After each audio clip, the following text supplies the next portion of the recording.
Hi everyone, my self Vikram Kumar. Welcomes to our YouTube channel VRA classes. तो आज का इस क्लास हमारा जो है क्लास 10th चैप्टर 1 मैथ्स का रियल नंबर। ठीक है, रियल नंबर जो ऑलरेडी कंप्लीट हो चुका है। आज के इस सेशन में हम लोग जो है क्वेश्चन देखने वाले। ठीक है, एनसीईआरटी का क्वेश्चन और एग्जाम्पलर का जो एक्सरसाइज 1.1। ठीक है जी, तो चलिए हम लोग सेशन को स्टार्ट करते हैं। जो भी बच्चे बना कर लाए हैं, ठीक है, बाकी हम यहाँ पे जो है सारा क्वेश्चन को एक्सप्लेन कर दे रहे हैं कि इसमें क्या करना है। ठीक है, कोई भी तरह का डाउट है तो आप लोग जो है कमेंट में आकर लिख के जाएंगे। ठीक है, उसको हम लोग फिर से जो है क्लियर करने की पूरी कोशिश करेंगे। यहाँ पे देखिए एक्सरसाइज टेक्स्ट बुक का 1.1 है। ठीक है, express each number as a product of its prime number. ठीक है, प्राइम फैक्टराइजेशन आपको करना है। प्राइम फैक्टराइजेशन करना है, हम लोगों ने ऑलरेडी प्राइम फैक्टराइजेशन पढ़ लिया है। यहाँ पे जो है आई होप आप सभी को दिक्कत नहीं होनी चाहिए। ठीक है, दिक्कत नहीं होनी चाहिए। प्राइम फैक्टराइजेशन बहुत सिंपल है, इसको डिवीजन मेथड से हम लोग करते हैं। प्राइम फैक्टराइजेशन सारा नंबर को जो है प्राइम फैक्टराइजेशन आप लोग इजीली कर सकते हैं। ठीक है, इसको क्वेश्चन को आप लोग कर लीजिएगा। बाकी सेकेंड क्वेश्चन है find the LCM and HCF the following pairs of integers and verify. ठीक है, ये सारा का जो है एचसीएफ निकालना है। ठीक है, एचसीएफ एलसीएम दोनों निकालना है। एचसीएफ और एलसीएम, एचसीएफ और एलसीएम। ठीक है, यहाँ पे भी जो है आपको एचसीएफ और एलसीएम निकालना है। एचसीएफ एलसीएम कैसे निकालते हैं? प्राइम फैक्टराइजेशन करके। फिर एचसीएफ निकालने का जो मेथड है हम लोग क्या लेते हैं? Common prime number. ठीक है, कॉमन प्राइम फैक्टर, उसका हम लोग स्मॉलेस्ट पावर लेते हैं एचसीएफ में। एलसीएम में क्या लेते हैं? ग्रेटेस्ट पावर लेते हैं, लेकिन इसमें ऑल प्राइम नंबर लेते हैं। ठीक है, जितना प्राइम नंबर वहां पे इंक्लूड है, जितना प्राइम नंबर इंक्लूड है, जितना प्राइम नंबर इंक्लूड है सारा हम लोग वहां पे लेते हैं। ठीक है, और उसकी ग्रेटेस्ट पावर लेते हैं। तो एलसीएम ये हो गया हमारा। बाकी यहाँ पे हम लोग एक रिलेशन पढ़े थे, एलसीएम इंटू एचसीएफ बराबर प्रोडक्ट ऑफ द नंबर्स। ठीक है, ये आपको यहाँ पे ऑलरेडी दे दिया गया, बस इसको वेरीफाई करके चेक कर लेना है। ठीक है, तीनों केस में ये इक्वेशन को सेटिस्फाई कर रहा है कि नहीं कर रहा है। आई होप ये भी आपका हो जाना चाहिए। तीसरा क्वेश्चन है find the LCM and HCF of the following integer by applying prime factorisation method. ठीक है, सिंपल है, 3 नंबर का एचसीएफ एलसीएम निकालना है। तीनों नंबर का क्या करना है? प्राइम फैक्टराइजेशन निकाल लेना। बाकी फिर एलसीएम जैसे हम लोग निकालते हैं, एलसीएम क्या निकालते हैं? ऑल प्राइम नंबर का ग्रेटेस्ट पावर। ठीक है, एचसीएफ हम लोग निकालते हैं, एचसीएफ निकालते हैं। एचसीएफ कैसे निकालते हैं? तो ऑल कॉमन फैक्टर। ठीक है, कॉमन फैक्टर का स्मॉलेस्ट पावर, ध्यान रखिएगा। ठीक है जी, तो इस तरीके से जो है ये भी क्वेश्चन आपका हो जाना चाहिए। बाकी यहाँ पे 4th नंबर है गिवन डेट एचसीएफ इस 2 नंबर का दिया हुआ है और एलसीएम भी दिया हुआ है। ठीक है, एचसीएफ दिया हुआ है 9 और एलसीएम निकालने के लिए बोला है। ठीक है, तो यहाँ पे सिंपल है, HCF into LCM, HCF into LCM बराबर प्रोडक्ट ऑफ द नंबर्स, यानी कि 306 इंटू, ठीक है, ये आपका हो जाएगा 657। ये एचसीएफ आपको दिया हुआ है 9। ठीक है, 9 दिया हुआ है, तो एलसीएम निकल सकता है, ये इधर डिवाइड में चला जाएगा। ठीक है जी, एलसीएम निकल जाएगा। चेक वेदर 6 की power n and with the digit 0 for any natural number n। तो इसको भी हम लोग क्या कर सकते हैं, ऑलरेडी जो है क्लास में किया है। 6 की पावर n को हम लोग प्राइम फैक्टराइजेशन करेंगे तो 2 इंटू 3 की पावर n आएगा। 6 की पावर n को हम लोग क्या लिख सकते हैं? 2 इंटू 3 की पावर n, डेट इज 2 की पावर n इंटू 3 की पावर n। अब देखिए डिजिट 0 से एंड होने के लिए, डिजिट 0 से एंड होने के लिए 5 का फैक्टर आना बहुत जरूरी है। 5 का फैक्टर आना जरूरी है। यहाँ पे 5 का फैक्टर है क्या? नहीं है, 5 का फैक्टर नहीं है, सिंस द डिजिट 6 की power n can not be and with the digit 0। ठीक है, तो ऐसे हम लोग इसको पूरा हम लोग देखे थे क्लास में कैसे सॉल्व करते हैं, तो एक बार वहां से आप लोग जाकर देख सकते हैं। बाकी 6 number question, explain why this and this are composite number. ठीक है, कंपोजिट नंबर के लिए हमको क्या करना पड़ता है? नंबर को जो है 2 नंबर के मल्टीप्लीकेशन के फॉर्म में लिख दीजिए। ठीक है, किसी भी नंबर को 2 नंबर के मल्टीप्लीकेशन के फॉर्म में लिख देंगे, वो वहां पे हमारा क्या हो जाएगा? मोर देन 2 फैक्टर मिल जाता है, मोर देन 2 फैक्टर। तो यहाँ पे आप देखिए, यहाँ पे 13 है, 13 कॉमन ले लीजिए, 13 कॉमन ले लीजिए, तो ये हो जाएगा 7 इंटू 11 इंटू 7 इंटू 11। ठीक है, एक नंबर ये हो गया, अब +1 आ जाएगा। ठीक है, तो ये देखिए एक नंबर ये मिल गया, ये पूरा नंबर को हम लोग क्या कर दिए? 13 इंटू दिस, तो 13 इंटू दिस हो गया, तो वहां पे तो 13 फैक्टर आ ही गया ना, 13 फैक्टर आ गया।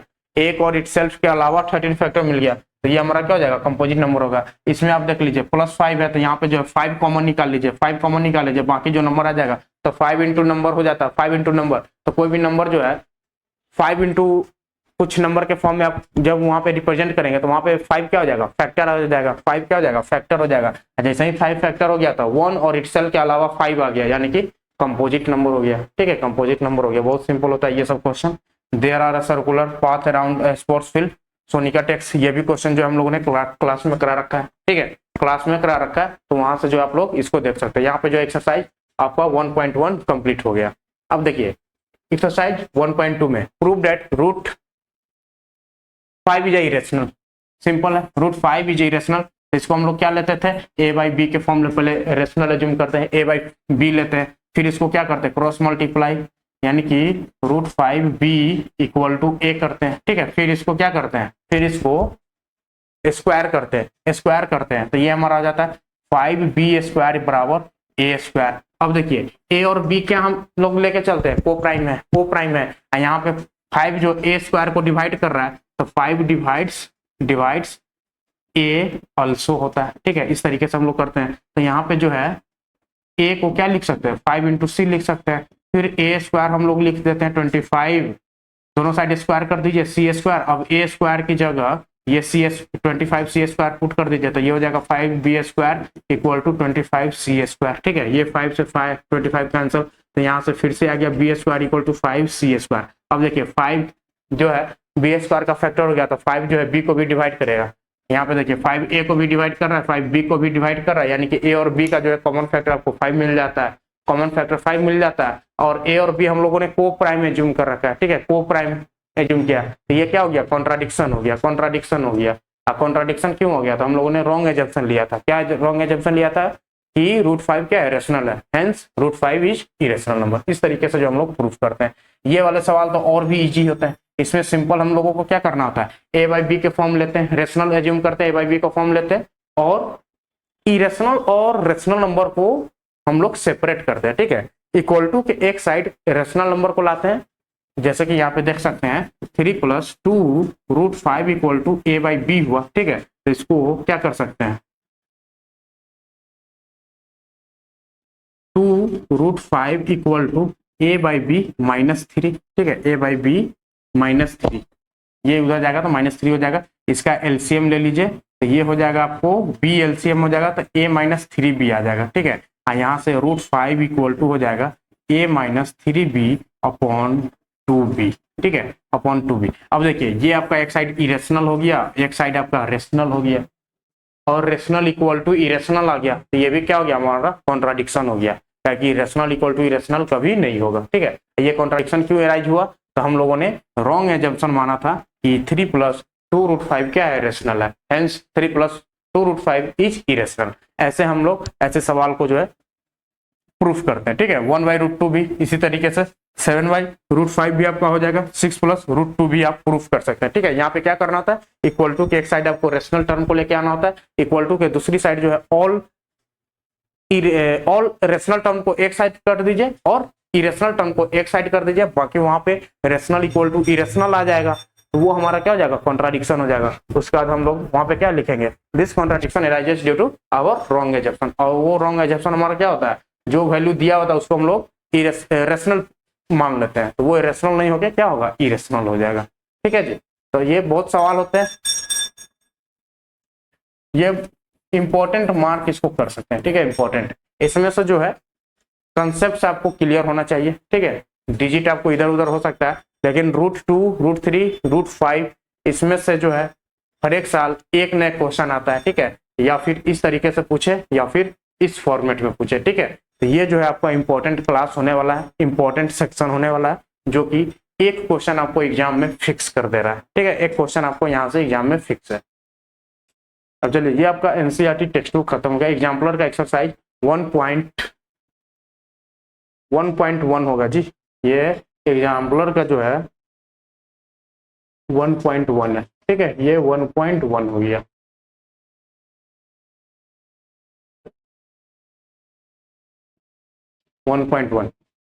अब यहाँ पे देखिए पूछा है, for some integer m every even integer. Even integer किसका फॉर्म होता है, 2m का फॉर्म होता है। ठीक है, इवन इंटीजर 2m का फॉर्म, और इंटीजर क्या होता है, 2m + 1। यहाँ पे पूछा है every odd integer of the form, यानी कि 2q+1 का फॉर्म हो जाएगा, ऑप्शन नंबर डी। ठीक है, नेक्स्ट है n² - 1 इज डिविजिबल बाई 8। ठीक है, अगर ये नंबर 8 से डिविजिबल है, 8 से डिविजिबल है यानी कि 8m का फॉर्म चलेगा। ठीक है, n² -1 क्या हो जाएगा, 8m का फॉर्मेट में होगा। ठीक है, m क्या हो जाएगा, कोई भी नेचुरल नंबर 1 2 3 4 5। ठीक है, तो m को जब 1 लीजिएगा, m को 1 लीजिए, m को 1 लीजिए तो ये 8 के इक्वल होगा। तो यहाँ से जो है n² - 1, तो n क्या निकल के आ जाएगा 9, n जो है आपका 3 निकल के आएगा। ठीक है, 3 निकल के आएगा, 3 निकल के आएगा 3। वैसे ही m = 2 पुट कीजिएगा, m = 2 पुट कीजिएगा तो ये हो जाएगा आपका 8 2 जा 16। ठीक है, इफ n इज, तो n का पूछा है ना, तो n आपका क्या रहने वाला है, तो देखिए n अगर आप 3 पुट कर रहे हैं, तो 3 पुट कर रहे हैं तो 3 3 जा 9 - 1, 8 से डिवाइड हो रहा है। फिर 2 पुट कीजिए, 4 पुट कीजिए तो 4 चौका 16 -1 15 आ रहा है, तो 8 15 को डिवाइड नहीं कर रहा है। फिर आप यहाँ पे 5 पुट कीजिए। ठीक है, तो 25 का स्क्वायर 25 - 1 24, 8 क्या कर रहा है 24 को डिवाइड कर रहा है। तो यहाँ पे आपको n का जो नंबर आपको मिलेगा 3 मिलेगा, 5 मिलेगा, 7 मिलेगा, 9 मिलेगा। इस तरीके से जो है आपको n का वैल्यू मिलने वाला है जो नंबर 8 से डिविजिबल होगा, जो नंबर 8 से डिविजिबल होगा, यानी कि ये किसका सीरीज हो गया, ऑड नंबर का। ठीक है, ऑड नंबर का, ऑप्शन नंबर सी जो है यहाँ पे आपका करेक्ट होगा। ठीक है जी, चलिए next, if HCF of 65 and 117 is expressible is in the form this. ठीक है, कुछ नहीं है, लैंग्वेज थोड़ा सा आपको दिक्कत कर रहा है, लेकिन लैंग्वेज को ध्यान से पढ़िएगा। तो क्या बोल रहा है, HCF of this number 65 and 117, तो इसका HCF क्या हो जाएगा, HCF जब निकालिएगा तो HCF आपका हो जाएगा 13। 13 एक्सपेंसिबल इन द फॉर्म, इसी को इन द फॉर्म बोला है, किस फॉर्म में 65, ये किसके फॉर्म में है 65m - 117, बस कुछ नहीं, ये आपको इक्वेशन मिल गया। यहाँ से जो है m का वैल्यू पूछा है, जब इसको सॉल्व कीजिएगा तो m = 2 आएगा। ठीक है, m = जो है 2 मिलेगा, ऑप्शन नंबर बी यहाँ पे आपका करेक्ट हो गया। ठीक है जी, कैसे सवाल आ रहे हैं यहाँ पे देख सकते हैं। लैंग्वेज जो है ये आपका कॉम्पिटिटिव एग्जाम के लिए। ठीक है,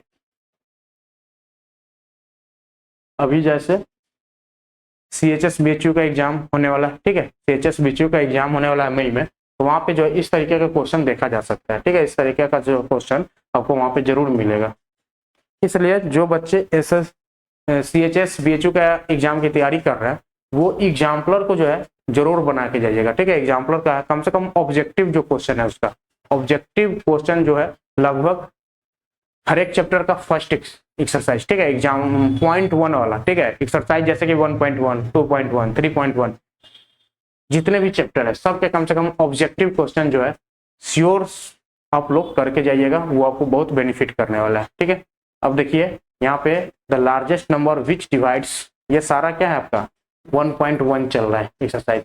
the largest number which divides 70 और 125 लिविंग द रिमाइंडर 5 और 8 रेस्पेक्टिवली। ठीक है, वो लार्जेस्ट नंबर बताना है जो दोनों को, देखिए दोनों को डिवाइड कर देगा, लेकिन रिमाइंडर क्या बच रहा है, रिमाइंडर इसमें बचेगा 5, तो जो एग्जैक्ट नंबर जो डिवाइड होगा वो 65 होगा। यहाँ पे रिमाइंडर बचेगा 8, तो जो एग्जैक्ट नंबर होगा वो क्या होगा 117 होगा। तो यहाँ पे देखिए 65 और 17 दोनों को डिवाइड करेगा, दोनों को डिवाइड करेगा, इसका मतलब क्या है कि नंबर जो है इन दोनों में छोटा क्या है 65, जो नंबर हमको जो आंसर मिलने वाला है वो 65 मिलेगा या फिर उससे छोटा मिलेगा, तभी तो वो 65 को भी डिवाइड करेगा और 117 को भी डिवाइड करेगा। ठीक है, तो यानी कि छोटा नंबर मतलब HCF और HCF निकाल लीजिए 65 और 117 का 13 आता है। ठीक है, 13 आपका क्या रहने वाला है यहाँ पे HCF रहने वाला है। ठीक है जी, चलिए next question, if 2 positive integer A and B are written as, दो नंबर है जिसको हम लोगों ने प्राइम फैक्टराइजेशन किया है, A जो है आपका x³ y² है। ठीक है, और B है आपका x × y³। ठीक है, x × y³, x y are prime number. Then HCF, HCF क्या होता है, HCF क्या होता है common number, common prime number का कॉमन क्या, दोनों में xy हो गया, और इसका स्मॉलेस्ट पावर, तो स्मॉलेस्ट पावर यहाँ पे x का क्या है 1 है और y का स्मॉलेस्ट पावर क्या है 2 है। तो ये आपका आंसर मिल जाएगा एक्स वाई स्क्वायर, ठीक है, x y square. Option number B जो है यहाँ पे आपका करेक्ट होगा। ठीक है जी, बहुत सिंपल था। ये भी क्वेश्चन जो है बहुत बहुत इंपॉर्टेंट है इस तरीके का, समझ में नहीं आता रहता क्या करना है, लेकिन देखिए बेसिक जो आपका कंप्लीट है, एचसीएफ कैसे निकालते हैं, एलसीएम कैसे निकालते हैं, यहाँ पे चीजें को कर जाएंगे आप। ठीक है जी, चलिए next, if two positive integer P and Q can be experienced as, देखिए सेम है, पी को हम लोग कैसे लिख सकते हैं, ए बी स्क्वायर और क्यू हमारा है A cube into B prime number. LCM पूछा है, एलसीएम क्या होता है, एलसीएम होता है all prime number. All prime number क्या है, A B A B, A B ये दिख रहा है, ए बी लिख दिए, ठीक है, ए बी लिख दिए। अब इसमें क्या है, ग्रेटेस्ट पावर हमको चाहिए, ए का ग्रेटेस्ट पावर 3 है और बी का ग्रेटेस्ट पावर 2 है, यानी कि ये आपका आ गया ए क्यूब बी स्क्वायर, ठीक है, A cube B square. Option number C जो है यहाँ पे आपका करेक्ट हो जाएगा। ठीक है, ऑप्शन नंबर सी जो है आपका करेक्ट हो जाएगा। नेक्स्ट, द प्रोडक्ट ऑफ और non zero rational number and irrational number, ठीक है, नॉन जीरो रेशनल नंबर है, ठीक है, रेशनल नंबर मान लीजिए 2 है, 2 ले लीजिए, और कोई इरेशनल नंबर से हम मल्टीप्लाई कर रहे हैं, ठीक है, कोई इरेशनल नंबर ले लेते हैं, मान लेते हैं इरेशनल नंबर हमारा यहाँ पे √3 ले लीजिए, ठीक है, तो कोई भी नंबर लीजिए इरेशनल, जब यहाँ पे जब मल्टीप्लाई करेंगे तो आंसर में तो ये इरेशनल नंबर तो अवेलेबल रहेगा ना, ये इरेशनल नंबर तो आपको अवेलेबल रहेगा। और जैसे ही कोई भी नंबर में इरेशनल नंबर अवेलेबल है तो वो नंबर पूरा क्या हो जाता है, इरेशनल हो जाता है, तो ये आपका जो है ऑलवेज इरेशनल मिलेगा। ठीक है, ऑलवेज इरेशनल नंबर मिलेगा। Next question, the list number that is divisible by all the numbers from 1 to 10। अब देखिए लिस्ट नंबर की बात किया है जो सभी नंबर से divisible by all the numbers 1 to 10, तो 1 to 10 में सभी नंबर्स क्या है, 1 हो गया, 2 हो गया, 3 हो गया, 4 हो गया, 5 हो गया, 6 हो गया, 7 हो गया, 8 हो गया, 9 हो गया, और बोथ इंक्लूसिव बोला है, ठीक है, इंक्लूसिव यानी कि दोनों को इंक्लूड करना है, 1 और 10 को, ठीक है, 1 और 10 को दोनों को इंक्लूड करना है, तो ये सारा नंबर से जो है डिवाइड हो जाना चाहिए, at least number that is divisible by, ठीक है, डिविजिबल बाय, इस सभी से डिवाइड होगा आगे, तो इस सभी से बड़ा नंबर चाहिए, बड़ा नंबर चाहिए, बड़ा नंबर रिक्वायर्ड, बड़ा नंबर रिक्वायर्ड है। अब बड़ा नंबर रिक्वायर्ड होता है तो हम लोग क्या निकालते हैं भाई, क्या निकालते हैं, एलसीएम, एलसीएम, बहुत सिंपल, ठीक है, बहुत सिंपल, एलसीएम निकालते हैं। अब इनका जो है एलसीएम निकाल लीजिए, एलसीएम निकाल लीजिए, आप लोग कमेंट में बताइएगा, ऐसे यहाँ पे आप निकाल सकते हैं, जैसे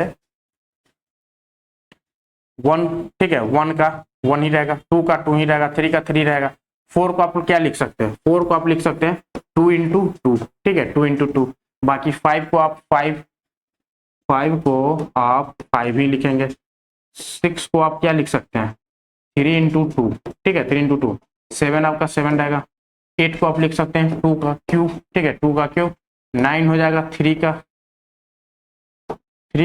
स्क्वायर, यही ना, 3 का स्क्वायर। अब बाकी आप 10 को लिख सकते हैं 5 into 2।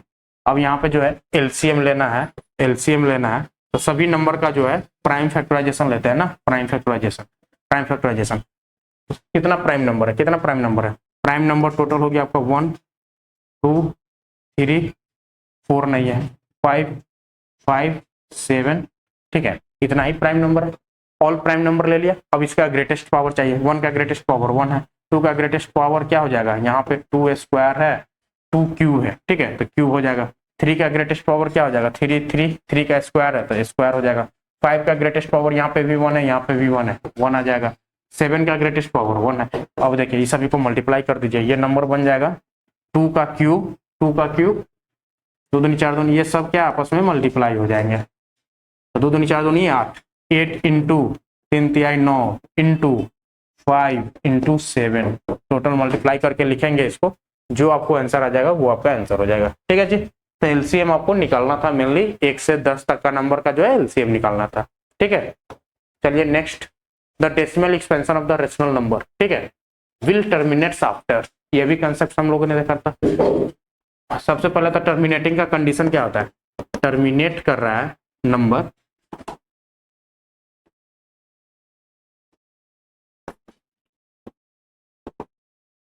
टर्मिनेट कर रहा है अगर पी वाई क्यू का फॉर्म है, ठीक है, तो क्यू क्या हो जाएगा 2 की पावर a इंटू 5 की पावर b, पहले तो ये होगा, ठीक है, ये होगा। उसके बाद यहाँ से क्या होता है, यहाँ से क्या होता है, टर्मिनेट्स आफ्टर के प्लेसेस,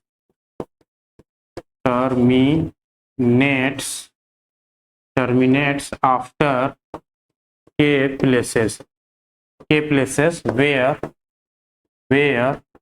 के equal to maximum of a comma b होता है। ठीक है, maximum of a comma b होता है। अब देखिए यहाँ पे सिंपल इसको 1250 को क्या करना है, प्राइम फैक्टराइजेशन कर लेना है। 1250 को प्राइम फैक्टराइजेशन करेंगे, 2 से 6 2 5, ठीक है, ये 5 से 1 2 5, यहाँ 5 से 25 और ये 5 से 5, ठीक है। प्राइम फैक्टराइजेशन क्या हो गया, 2 इंटू 5 का पावर 4, 2 इंटू 5 की पावर 4। अब यहाँ पे देखिए b का वैल्यू क्या आ गया, 4 आ गया, और a और b में जो मैक्सिमम होता है वो लेते हैं। तो b हमारा मैक्सिमम हो गया यानी कि 4, तो कितना डिजिट बाद डेसिमल आएगा, 4 डिजिट बाद, ठीक है। विल टर्मिनेट आफ्टर 4 डिजिट, ठीक है।